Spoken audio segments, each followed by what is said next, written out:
As most writers know, there are no rights or wrongs when it comes to how you plan a creative project. What matters most is finding a way that works for you. In my experience, though, a lot of people think that planning extensively means that you can't write organically, but the two are not at all mutually exclusive. You can absolutely spend weeks planning your project and still allow tons of room for characters to take over your typing fingers at the last second. On the other hand, you could stick to a very strict timeline so that those pesky characters have less control over you. While I tend to lean towards the latter, the former is certainly not unknown to me, and there hasn't been a single project yet where the timeline hasn't had to be changed halfway through the first draft. So today I'm going to go through my extensive planning process, and I want to preface by saying that none of this is advice per se. If you see something here that seems like it may work for you, I really encourage you to try it, but if nothing that I say clicks with your style, that's fine too.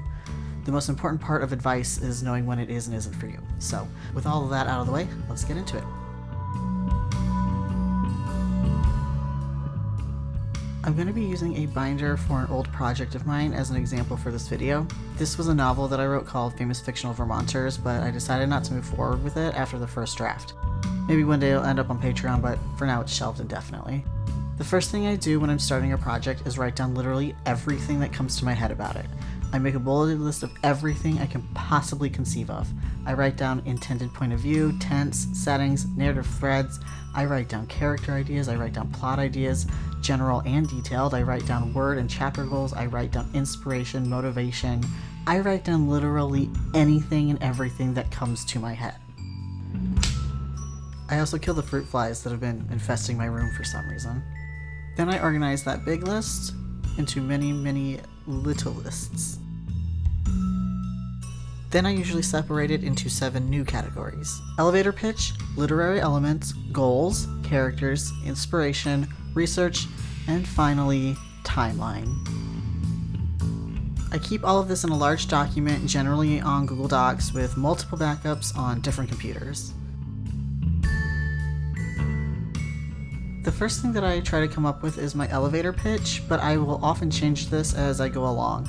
Since important things can change in the middle of a project, it's a good idea to be pretty loose with this early on, and then refine it when you're closer to the finish line.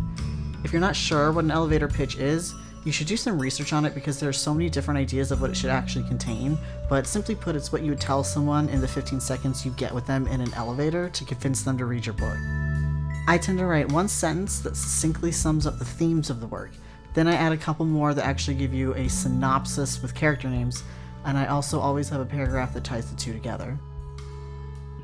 I can't explain it, but I always think of literary elements as the scientific part of writing. They're the things that you need in order to get the creative part flowing healthily. The literary elements will include things like point of view, tense, settings, themes, relationship stages, and narrative threads, basically the mechanics of writing. Since I often work on multiple projects at once, I sometimes have to remind myself before starting each day that I'm doing this project in second person, not third, or that is the project that needs chapter numbers versus post dates. The mechanics of a project are important, but usually don't take up too much space and are pretty easy to remember. The most intensive ones are relationship stages and narrative threads, which do tend to require more time to come up with. Usually along with the literary elements, I have a list of my general goals for the project.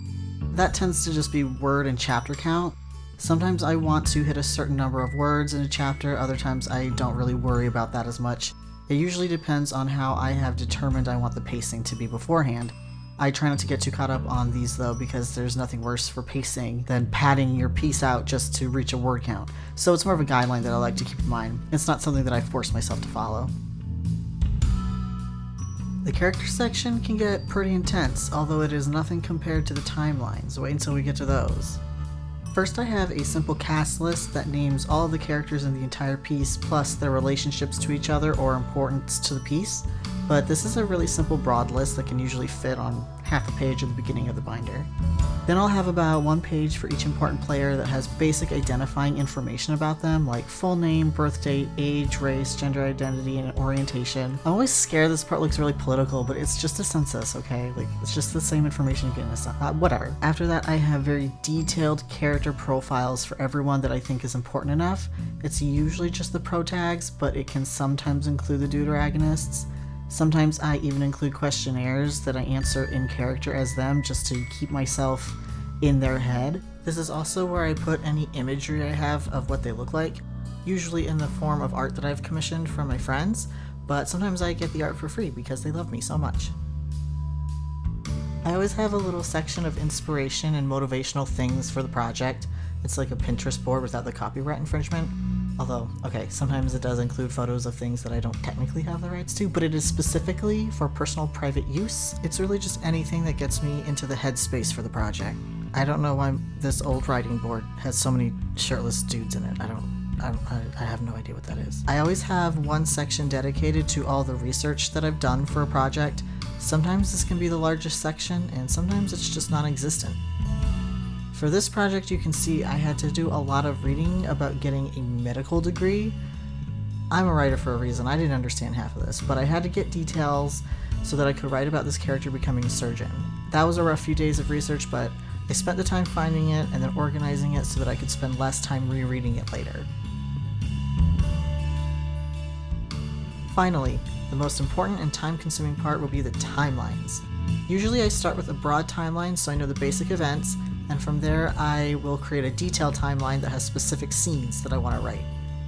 How I write timelines is very dependent on the publishing of the project. For example, I have one Patreon project that posts every Sunday, so I simply made a calendar of every Sunday in 2024, and then I placed basic events that I knew were going to happen throughout it, and then I filled in the empty weeks with character development, world building, and plot points that may not have been imperative to the overall story, but certainly paced the piece the way I wanted it to. And thus, my timeline was made, and it was made within a day, though I always schedule more time than I think I'm going to need, because timelines can get intense and very hard to visualize.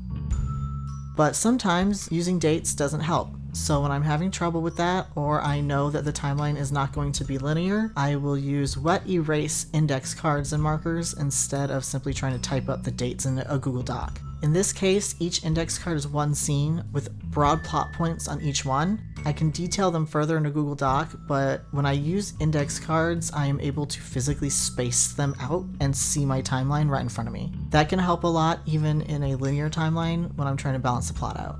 Never forget how important the elements of a plotline are. Categorizing things as exposition, rising action, climax, falling action, and resolution is immeasurably helpful when you're trying to figure out pacing and balance. But no matter how you end up doing your timeline, I think the most important part to remember is that it needs to be helpful to you, not others. So do what helps your brain the most. I think most of us, myself included, exist somewhere in the middle. I have a pretty good idea of everything that's going to happen in my projects, but I leave some of the fun details up to how I feel the day I'm writing it. That may be too much or too little freedom for you though, so find out what makes you most comfortable. So as you can see, there's more to this binder than what I just explained. That's mostly notes that I took before, during, and after the first draft. They're separated into different spots so that I remember when I said what. You can also see that I have a lot of tabs. Sometimes I have so many different systems of organization in one single project that I have tabs on the bottom too. Using the top side and bottom of the papers for different systems is really helpful when you have large projects with epic lore and stuff like that. In my case, I'm just overly organized, and that's not a bad thing. Usually. One last tip, God, these fruit flies! I do suggest specifically using wet erase markers. They can erase easily with rubbing alcohol, but dry erase rub off just by looking at them, so invest in some good wet erase markers and a little thing of rubbing alcohol. And then my planning procedure is done. Like I mentioned at the beginning, none of this is intended to be advice or to tell you the best way to organize your projects. This is just how I do it. But if you found something here interesting, I hope you take a chance with it. Let me know in the comments if it works for you. Either way, planning a project is one of the most important parts of writing, so I wish you all luck.